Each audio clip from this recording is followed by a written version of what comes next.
Thanks, Sam. All right, today's our 5th Legacy Luncheon. Past President Gardner Peavy couldn't be here today. I gave him a hard time. Started all this. It's been overwhelming responses. Everybody really enjoys it, and hearing from some of the past people that have been Rotarians for a few years, and hearing some of their experiences, which is obviously, in my 21 years, has been a lot of fun. So, first we're going to welcome, who's Ian got on here? Sam O'Krent. Hey! Sam, 22 years, having served in many capacities as a 3-time Paul Harris Fellow, benefactor, Secretary-Treasurer, President, 2005-2006, Advisory Director, and more recently was the recipient of the Service Above Self Award in 2012. Outside the club, he's the CEO and President of his family's business, O'Krent's Abbey Flooring, which just recently celebrated its 100th anniversary.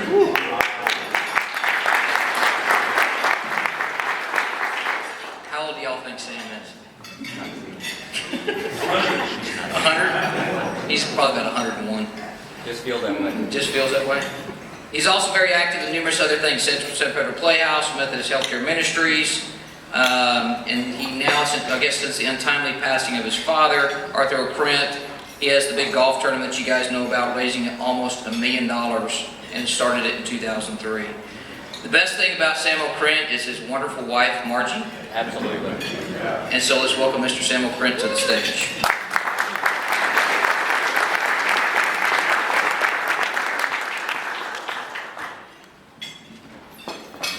All right, another longtime friend, Mr. Jay Stanley. He's been a Rotarian for 27 years. Served as chairman of the club for the RILA Committee, vice president of the club, president, chair of the Youth Education Foundation, assistant district governor to District Governor Jim Montgomery, chief of staff assistant to Governor Reggie Williams. Reggie's sitting right over here. Professionally, he pursued a banking career 1969 to 1981, which took him to New York and Citibank as a management trainee, then to Dallas as vice president of both the InterFirst and M Bank. From 81 to 1995, he pursued venture capital and real estate and family business interests in Dallas and San Antonio. In 1995, Jay began a 20-plus year career in the commercial property and casualty insurance businesses with TASA, Risk Solutions, and its predecessors. Jay, my insurance man, please come to the stage.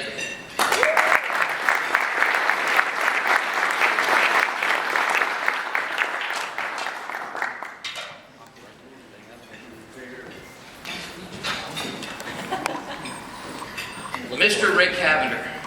He's the oldest out of all 3 of them. He's been here 29 years. President, 1996-1997. Founder of the Kingdom for Kids, 1998. Rick's the president of Cavender Audi and VP of Cavender Auto Family, but he might actually be known best for the guy who sings songs about all the past Rotary presidents, and is the leader of the Rick Cavender Band. He was elected the City Year in 2013 as an honoree at the Ripples of Hope Gala. United Communities of San Antonio honored him as a 2013 Humanitarian Award recipient. The President and Board of Rotary International recognizes Rick as one of the only 150 worldwide with his Distinguished Rotary Service Above Self Awards in 2013, which is huge. That's bigger than yours, Sam. That's much bigger. Leave that alone. Rick's family. Beautiful wife Suzanne for 33 years, his daughter Courtney, son-in-law Tobin Smith, grandson Ramsey, and his daughter Claire, who lives in Austin and works as the launch coordinator at the new Toyota of Cedar Park. Mr. Rick Cavender, if you join us, please. Thank you.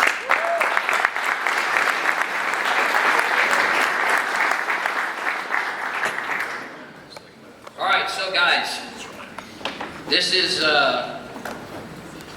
Carla and Helen here kind of put the questions together, and I know they shared them with you guys.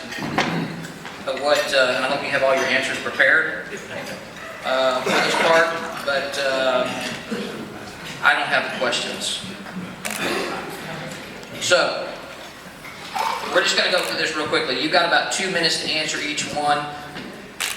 Let's have a little fun. Let's give Jay an opportunity to speak a little bit.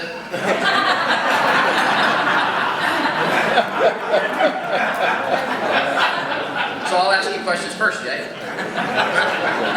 Let me ask you one first. Oh, What am I doing? you have to ask that lady over there in black. I think I'm Ed McMahon between Johnny Carson and Jay Leno.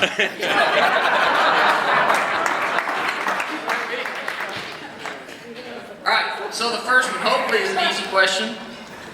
Why did you join the Rotary Club of San Antonio? Was it because of family history, service, community, or friendship? Mr. J. Stanley. I would say community connection, Grab that microphone. community connection and family history. My dad was a Rotarian in Lubbock 46 years until he died in 2000. And the Lubbock public school system actually had a junior Rotarian program for the middle schools and the high schools, where it was a citizenship award and was given monthly to students. So I knew a lot about Rotary way, way back. I came to San Antonio in '89 and to run a business that had a number of franchise dealers all around the country. And so I was traveling a lot, and I knew a few old college friends from San Antonio, but I really didn't know, I wasn't involved in the community. So a little after my 40th birthday, I joined Rotary. Mark Schwartz was my endorser, a proposer, and Bill Reed, my endorser. And so like the rest, I guess you could say, is history. But I'd like to quickly talk about one of the reasons that I joined and what an incredible group this is. Two small world stories. One day I sat down trying to be a good Rotarian and sit at different tables and meet different people, and started talking to this guy. He said, where'd you grow up? Lubbock. Well, so did I. Well, what high school did you go to? Well, he went to Monterey High School and I went to Lubbock High. And what year did you graduate? 64. 64. Well, we figured out we had hundreds of mutual friends, and Dave Robertson, who's in the audience, and I have become good friends through Rotary on a happenstance conversation. And another one quickly is my son was working in New York, and he met a guy named Gene. That's all I knew, was Gene, who was a professor and an MD at Yale, and through a foundation controlled a primate farm, a research facility in St. Kitts, Virgin Islands. Chris, my son, was home for Thanksgiving one year, and he said, well, Gene is from San Antonio. And I said, really? Yeah, and he's going to be here for Thanksgiving. I said, what's his last name? He said, Redmond. So I sat next to Dr. Franklin Redmond one day at Rotary and established the fact that my son was working with his brother in a very unusual business. So a couple of good stories that make Rotary very good. Those are always fun. All right, so I've got my clock set up here for 2 minutes apiece. I just hit it and let Jay keep talking. You other two guys. Okay, Mr. O'Krent, why'd you join Rotary? Because of family, service, community, friendship? Because Ann had pictures on me. Yeah, I No, mine goes way back to high school. I was a member of the Rick Club. I had no idea what that was. I went through high school as part of Rotary, but I had no idea what it was. Anyway, how I got involved outside of that is my family has a long history of community involvement. My grandfather was part of the Founders Lions Club and made it all through their ranks with national recognition. My father was big in the Optimist Club, so I knew I was not going to join either one of those two organizations. And somehow I got an invitation, a little different route than most of y'all. Most of y'all, before you joined, you came here as a guest to check us out and check out the membership. I was sitting down with our banker at the time, Gus Gross, who said, you need to join this club. I said, yeah, who are the members? And he showed me the book. Back then we used to publish a roster. I said, I want to know these people. Yeah, I'm in. Put me up for membership. My first meeting was my orientation. And that was in 1995. Is that what the bio says, 95? Yeah, so it's been a wonderful ride, but that's why I got involved. Mr. Gavner, same question? You know, I was invited to Rotary by my grandfather, Bishop Harold C. Gosnell. Some of y'all may remember Harold Gosnell, Bishop of St. Mark's, West Texas Diocese, rector of St. Mark's for 20 years. And my grandfather and I really were not as close as I wanted to be. And I found that there was an opportunity when he invited me to be part of Rotary to be close to him, to do something with him on a weekly basis. So that's kind of what drew me in to the membership first, and then I learned a lot about it because I was only 30 in 1988. Reagan was still president, I think. You know, so I'm the senior up here. But my endorser was Willard Simpson, Willard E. Simpson, the great engineer of San Antonio, who was one of the great active members of this Rotary Club. And back then, I mean, I had to go interview with Willard before I got into this club. I had to pass his test too. So I first passed my grandfather's, got through that one okay, and the naval captain that he is, very disciplinarian, always on time. So anytime I would show up late to the Rotary meeting, my grandfather would have my chair leaning up against the table, and as I sat down, he'd look at everybody and goes, "This is my late grandson."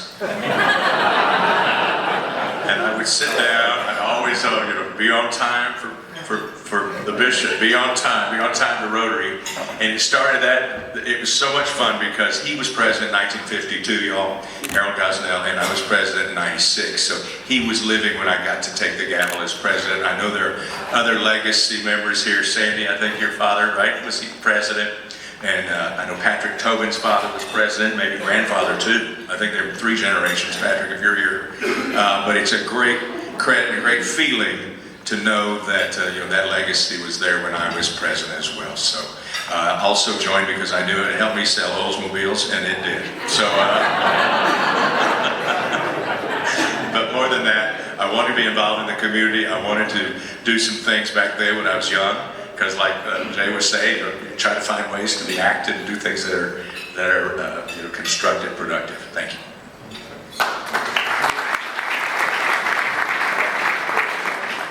Okay, so off, just on something you said, Rick. So, Sammy, you say, joined, you saw all these people that are in this Rotary book. I want to get to know all these people. That was my story too. So, Ricky, since you mentioned it, how many cars have you sold to Rotarians? Well, just ask for a show of hands. Hey, Ricky, how many cars have you sold to Ballard family? And There's I 5. also bought, let me get that. I bought a toilet seat cover from the Okrent flooring company. I wanted everybody to know that too. They were on sale one week. True definition of hardwood. We just sell it. You can do whatever you'd like. Good luck, Jay. So, how much business have you created out of the club, Jen? I've known over the years a number of good insurance clients, and it's been great. And Mark Schwartz, who was my proposer, during his year, he said he closed every meeting with "do business with a Rotarian," and that's okay. It's more than okay. What about you, Sammy? How much floor? I haven't sold any cars or any insurance Yeah, but for this club. how much floor have you laid? Making me twitch up here, David. Well, part of the reason why I joined this club, I told you about the Lions Club and the Optimist Club. My forefathers tapped them out. I needed new blood. So there are millions of square feet of hardwood and tile and carpet, and thank you. And please, new members are the lifeblood of this club, and I need them too. So recruit new members. All right, Sammy, since you get the mic, what's the most memorable speaker you remember? Why? Or the most funny moment you can recall at a Rotary meeting? 2 things come to mind. Say one of them for Jen. Probably most impactful, and I'm sorry I don't remember the speaker's name, but he was a military man that spoke on the war on terrorism. And it was so impactful, but the thing that stuck with me is in their minds, in the terrorist minds, it's not about their life. Their mission is over hundreds and hundreds of years as to what they want to accomplish. And so how do we battle that? And that just stuck with me as a really impactful moment. Having absolutely, what's that? Was that Jeffrey Anacott? No, there was another general. It was a general. And the most fun one, completely different, has to be Sam Dawson's biggest mistake. And that was deciding, we had Rotary Wednesday fell on Valentine's Day. And so he wanted to do a Valentine program. You gotta say that. And so, yeah, all three of us were part of that, but I was the MC of the newlywed game. Jay was a participant, and Rick was my cohort in that. And there were so many funny moments that came out of that. I think most memorable was Rick, one of our contestants was our member Stephen Bull and his wife Mary, that got every answer wrong. And Rick's comment was, "Did y'all just meet at the bus stop?" Lots of fun memories in Rotary, but those are two of them. I'll carry that one on, but first of all, there were several memorable programs that go way back, some of them. Tom Landry spoke at the Bright Shaw. Nolan Ryan came through in a preseason presentation when he was playing for the Rangers. Ed Whitaker, of course, more recently. Darrell Royal came and spoke during my year as president, and it was awesome. It was just really awesome. Kenneth Starr came, the special prosecutor. And back in those days at the Bright Shaw for the younger members, we would overflow the main room and pipe into the boardroom closed circuit television for overflow. And those programs, virtually every one of them, overflow. Now, the other program that Sam has already teed up for me is the newlywed game. And it was Stephen Bull and Scott Rowe and Kevin Sentner and Jackie and I, our wives, and it was, the format was, as you probably recall, the spouses would leave the room and we'd answer questions, and then they'd come in and see if the answers were the same. Well, one of the questions was, it was to my wife. I answered it first. What does your husband, what two things that your husband cannot do together? And what's the obvious answer? Walk and chew gum, right? So that's what I said. Well, she comes in from backstage with the other wives and is asked the same question. Scott, do you remember it? Her answer was have sex and watch TV.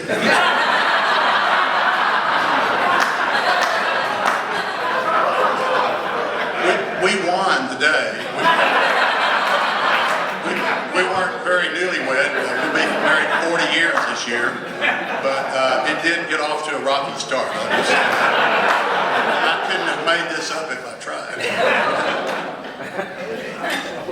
Memorable program. There's so many over the years, but I'll never forget that I was talking to Jim Burke the other day, but I was trying to grab a name because I couldn't remember this admiral's name, but he came down from the Pacific Museum in Fredericksburg, the museum that housed so many World War II artifacts. He was up there as the curator, working as an admiral in position. He came, he was 87 years old. Y'all may remember this.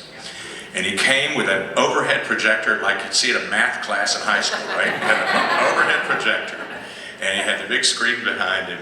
And the only thing he showed on that overhead projector was his squadron. And he put that picture up, and he turned that light on, and that picture came up. And he let everybody see that picture, and then he turned that light off, and that lamp went down and got cold, you know. And then he looked at everybody and said, I'm not very good at speaking, so if you don't mind, I'd like just to open my diary and read from my diary. And it starts, I'm 22 years old. 2 years ago, I was peeling potatoes in the U.S. Enterprise carrier. This morning, I'm not very hungry. I'm not going to eat my eggs this morning because we're getting ready to take off to find the Japanese fleet, the Imperial fleet, at the Battle of Midway. And I am on my way to the back seat of a dive bomber where we have a 1,000-pound bomb attached to my belly, and we're going to find 4 carriers and we're going to sink them. He said that's what our orders are, and that's what my plan is. And then he talked about going silent out of, he had to get off electronics, and they would literally go up into formation and fly around the carrier and drop sandbags with notes on them to communicate to the people on the deck of the carrier. Do some of y'all remember this guy, this gentleman? Brogi, thank you. And he was dive bombing. He said, I was coming down on my 45-degree angle like they taught me, and they bring you back with a stick. 22 years old, I dropped that bomb, and Jim Berg held a hand up. He goes, did you hit the carrier? He says, I don't know. I got the hell out of there. I'll never forget that line. I'll never forget that. It was the most amazing presentation, to hear from somebody that did come into the Battle of Midway, where they did sink 4 carriers, was the turning point of the war, right? 6 months after Pearl Harbor. Memorable. Jay mentioned Tom Landry. Tom Landry was telling a story. Somebody asked a question, Coach Landry, who was the toughest cowboy you ever coached? He said he was number 32. He came from a little small town. He's a rodeo cowboy. His name was Walt Garrison. You'd never think Walt Garrison, right? He said, he told a story. He said Walt Garrison we were running Calvin Hill, and Calvin was getting beat up by Dick Butkus. He says, I finally just said, I'm going to send Walt Garrison up the middle. Walt Garrison goes up on Butkus 7 yards. Next play, 7 yards, 10 yards on Dick Butkus. Chicago Bear great, number 51. That number 51 Chicago great sat down on Walt Garrison's helmet, the coach said. He says, you do that again, I'm going to bite your head off. And Walt Garrison looks up with his, sitting in the helmet, and goes, you do that, you'll have more brains in your stomach than you do in your head.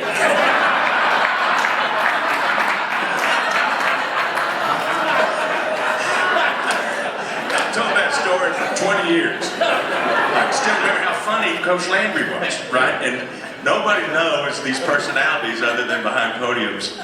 And then one last one, I know I'm over my time, but the one that I wanted to talk about, gosh, Brian Strange brought Rio Bravo into the bright side. Now, you all know what Rio Bravo is, the longhorn that they sedate or something, I don't know. But I'm the president, I think I'm the president, and I'm walking him down the hall, and we're holding his head sideways so that we can move this longhorn into the ballroom of the Bright Shaw. Red McCombs is our speaker that day. He said, Cavender, y'all are just damn crazy to bring that big cow here. You don't know what that cow can do. I mean, he can get mean, he can run through there. He breeds longhorns from all over the country for a year. Well, I said, I think Mr. McCombs, I think it was pretty tame. So that big bull came out here, stood right in front of the head table, and peed on the floor for 5 minutes. And it was splashing on the hardwood floor. So we called Sam and got some more hardwood floor.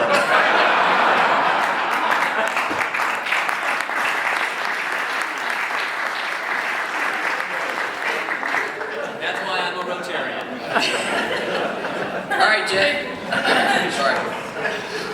What is the one thing you would or would not change about this club? Speaking of Walt Garrison, he was in the presence of Darrell Royal one time, and he said, Coach Royal, he said, why didn't you ever recruit me? And Darrell looked right at him and said, we looked at your film and you just weren't any good. True story. David, the question is sort of personal with me and with you, because excellent programming to me is the absolute draw that can't be marginalized, can't be anything substituted for it, really. A meal and a good program is what brings prospective members to Rotary and keeps good members coming back. And I'll bring up Mark Schwartz one more time. When he was counseling me and I was getting ready to go into my year, I said, what's the first thing I need to do? And he said, find your program committee chair and lock it down. And so I went to David and asked him to be that chair, and he did a great, great job. I ran away first. It is a hard job, but it is really kind of is the lifeblood of the club. The thing that I also really want to emphasize here is that political correctness has its place, but sometimes it goes too far. We hosted the large club conference a couple of years ago, and you and I and Sam Dawson were on past president's committee, or a panel, to in front of probably 75 or 100 president-elects and executive directors of very large clubs all over the country. And I was astounded to learn that some clubs, and you might guess, California and up in the Pacific Northwest, don't have an invocation anymore. They have a moment of reflection or some such. And I would hope, above all hope, that this club will never quit offering an invocation and never quit standing and pledging to the flag.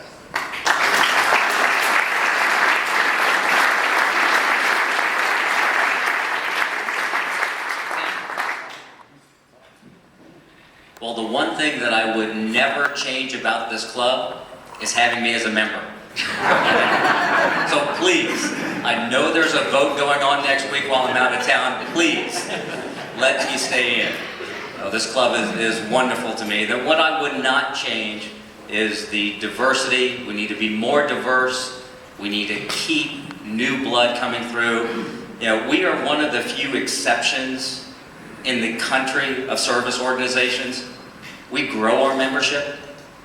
Membership is all of our obligation. This organization has been around for over 100 years because of new lifeblood to it. We continually need to expose this for ourselves, for the good of this club, but more importantly, for the good that we do in our community. We need to introduce more people, our friends, to this organization to keep it going. The people in here are, sit at a different table each time, get to know the people there. Everybody has a unique story.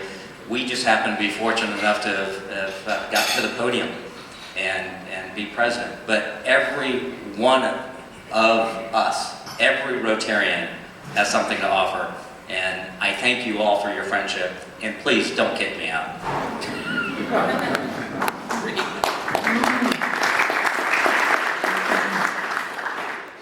Impeachment proceedings are beginning, I know, so let's all be kind to Sam. Me too, please. I know I'm a second write-in. But I would like to say, what I'm most proud of is the legacy that this club represents. It represents so much that has stayed true and consistent for so many years. And legacy commitment, I'm with Jay. I like seeing structure that doesn't change. I love the prayer at front, and was it Rhonda's year that brought the four-way test, Rhonda? Yeah. Congratulations. That's, I think, one of the best things we ever did, Rhonda, was bring the four-way test up. And you know what? We think about it every time we recite it, about how we'd like to live our lives, and that's the way we do it. We just map ourselves under those four tests and how we conform to that. I'm always saying we should stay true to Rotary International, all of what RI stands for, the foundation. I'll support that foundation. That birthday gift is so important that you all will have the opportunity every birthday. When I was president, I did a crazy birthday card with a bulldog wearing sunglasses and a banjo with a broken string. And I sent it out to everybody, and I thought, we'd just kind of do a little shock value. So we start this birthday card coming out every year. But those are things you don't want to change. And I don't want to change Kingdom for Kids. I want that direction to go on as we go forward. Rand, thank you for all you people. We have a great path. It's a great legacy project. It has an incredible future, and it just needs to keep looking for places every year. And that's what we're going to do. We're not going to stop. There's not going to be an off year. We had bad weather, so we didn't do it. That's not going to happen. We had bad weather, and we did it 2 weeks ago. We looked like mud hens when we got out there. Rand looked like Pigpen, I told me, when he got out there. But You know, when we see all that soil and mud and sweat, it makes you smile a little bit wider. To know what we've done for those children. And Amanda's back here in the back with City Year. I never want to see that partnership do anything but get stronger and stronger, because it's so important to bridge into great organizations. With Rotary, we can do so much with organizations that feed education, all that kind of thing. So that's what I would do. All right, so we've got about 15 minutes. Hold on, good. I'll only take about 10 of them. No, I want to give credit where credit is due on a couple of different places. Four-way test. Yes, congratulations, Rhonda, for bringing that to all of us on a weekly basis. But I got to tell you, our great Rotarian and friend, past president and past district governor, Mr. Jim Berg in the back of the room, probably bugged me and 5 presidents before me to do it. You were the one that had the guts to do it, but Jim, thank you for doing that for all of us.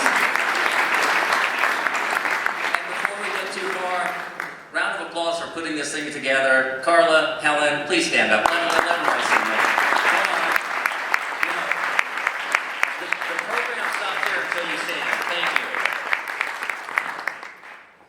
All right, so you kind of answered this one. It's on the agenda. I'm supposed to ask you. So, why have you stayed in the club for as long as you've stayed in?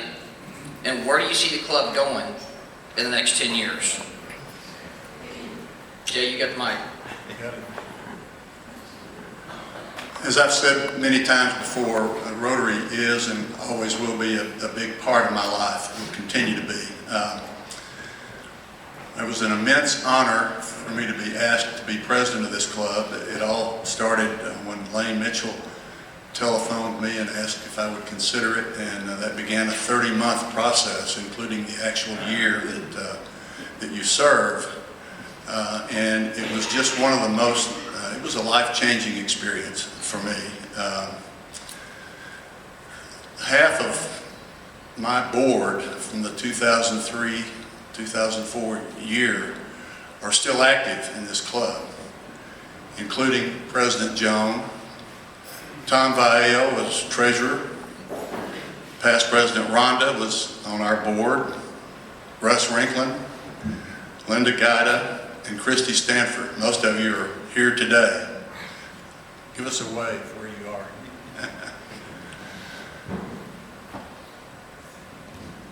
I always said that our Rotary Club has a legacy that needs to be nurtured and protected.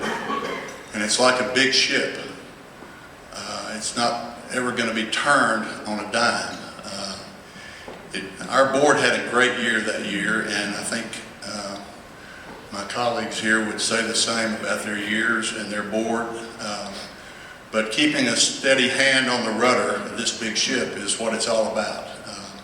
You own the year when you get to be president. You can have a theme, you can have a charity that for the speaker's gift, but we're accountable to our members in every way to make it relevant and make it real, and and it doesn't happen without a good board of directors.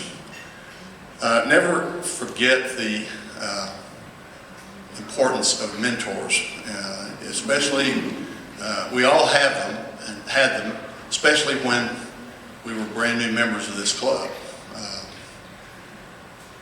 I'll name a few that were important to me, and I'm sure I'll overlook some, but Dr. Wimpress was sort of a legend. So was Louis Stumberg, Father Joe Turian years ago, Reverend Louis Sabindon. These are names that some have passed and some are not able to come to Rotary anymore. Some of my mentors in the years leading up to the time that I was honored to be the president of our club included Mark Schwartz, who I mentioned, Stanton Bell, Ted Terry, Sandy Marion, Reggie Williams, past President and District Governor Walter Thomas, Clark Body. They didn't whisper in my ear and give me a lot of advice daily or weekly, but I just watched and learned from their example. And I hope we can continue that, especially as the younger folks are impressed or influenced by some of the members that have longer term. It's important that we keep mentors, not only high school students that we do a great job mentoring, but mentoring new members in our club is very, very important. Sammy? You've only got 4 minutes. He's got to take a few. Why are you still here? That's a good question. Why am I still here? Thank you. Actually, it's a simple answer, because I'm a simple guy. If you've noticed, these two came prepared with notes, and they're making more notes as they're going. I've never found a script that I could follow anyway. But why am I here? Look around. Look at each other. You're the reason why I come. All right? It's the people that make the difference. It's never what you know, it's who you know, and this room is filled with wonderful people that I'm privileged to know, need to know, and where I see this going in 10 years, where I see this club going, if we allow ourselves to continue to people, and that in all of our lives, things happen. Sometimes we have plenty of time to give to Rotary. Sometimes we don't. Sometimes our lives get too busy and we have to miss meetings. Back in the old days, we had attendance requirements. To me, it's flip-flop. It shouldn't be that way. And we're very loose. We have attendance requirements, but it's loose now. Okay, and I think that's the way that it should be. Rotary has to be important enough on a weekly basis for me to want to come here. That's why the speaker is so important. That's why the hardest job in Rotary is program chair. Sandy, thank you. Sandy and Joan were my program co-chairs because the job was too big. Both of them said no to me, so I said, okay, if we put you together, will you do it? And I had a great but the program chair is so important because that gives another reason to show up on Wednesday. That as long as we understand that in order for us to do good, we need to be flexible in that attendance, let people make this program important enough to want to be here, and Rotarians, as busy as we are, we serve. Believe in the motto of service above self.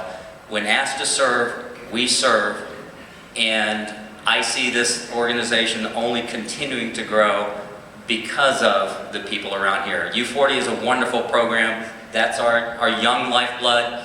But there are plenty of us 040s that aren't members of this club. Go out there and recruit your friends. Introduce a friend to Rotary. Thank you again. You know, I'm going to back up because there's one question you forgot to ask, David. It's what you would change. And I have 3 very profound words here. I want you all to all write this down. No more tilapia. Okay. So I just want to make sure I got that in. Right? Everybody good with that? Everybody good with that? You know, here's what happens to me on Wednesdays. Wednesdays, I go by my receptionist all the time. You know, she's a lovely lady. I say, I'm going to this meeting, I'm going to this meeting. Wednesdays at 11:20 or 11:45, usually I'm running late. She looks at me, she goes, Rotary. And she just looks over the desk, and I just say, yep, bye. See you at 1:30, whatever it is. So she's programmed like I am, that it is something I do consistently on that Wednesday. And that button, just like yours, right, stays in your little tray on in your dresser, and that button goes on every Wednesday. So when I talk to anybody's prospective member, I said, you know, we're so busy, we don't see anybody, right? Even as social as I am, and I love seeing people. I get boxed into my office and I look up and it's 1 o'clock and I missed lunch and, you know, end up eating at a Whataburger sitting in the back corner somewhere. And I look at people, I say, wouldn't it be nice to have that one day where we do see people, where we do engage in conversation, where we do learn about each other, where we do see such a great cultural diversity too. That's what Sam mentioned, that we have that is so needed right now, where we see everybody from all walks. And it's just part of my character. It's Rotary Day, it's Wednesday. So that's why anytime I've got a prospective member, how often do I need to be there, Rick? I say, you'll want to go. It's going to be that important to you. Like Sam said, it's something you'll want to do. So we don't have to throw that 60% number out. and say, you make it or you'll lose it, you know, it used to, that law and rule, I agree with Sam, I think it needs to crumble. It needs to be something we want to do.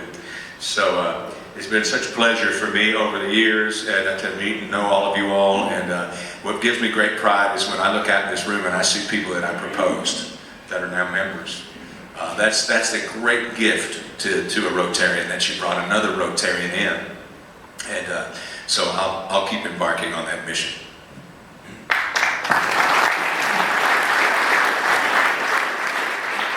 All right, so we were going to give you guys a couple minutes to wrap up, but you're out of time.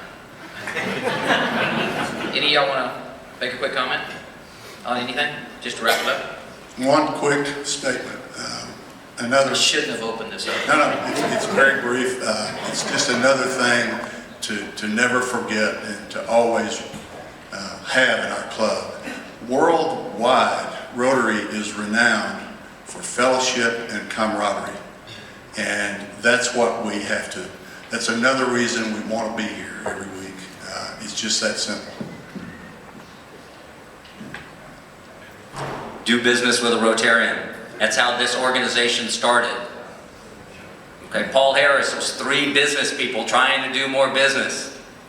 We do a lot of good while we also do business. And we're having a sale.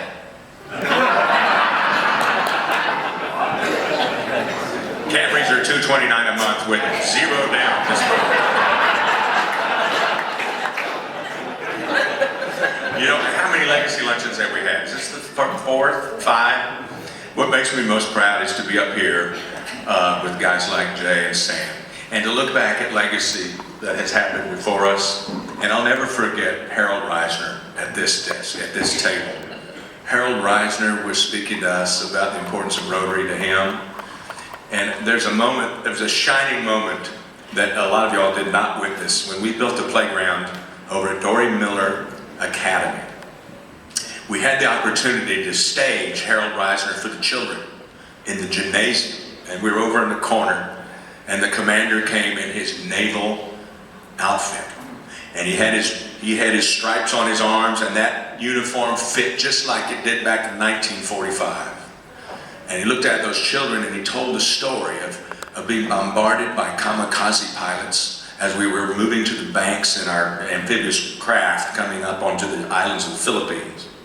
Kids were just like, wow, what an experience. That's the kind of thing that draws me. If we're part of a legacy group, then I'm very proud to be part of a group like that, for sure. We're glad that we could be here with you all today. We hope we shared some insight. Definitely, it's a good time to buy a new car. Absolutely.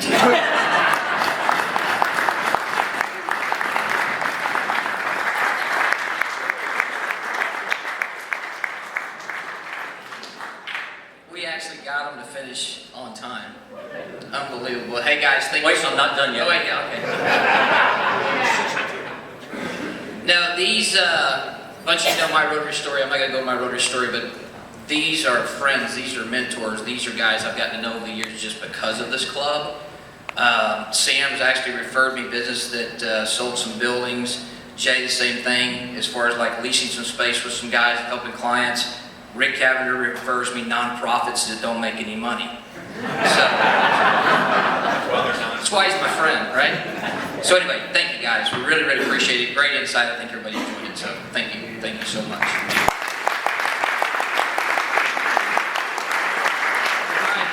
Next week, the meeting will not be here. It will be at the Plaza Club. We're celebrating the 100th anniversary of the Rotary Foundation. We'll be highlighting all the good works the Rotary International and the club does throughout the world. It's free to those of you that are on the meal plan, and $25 for exempt members and guests.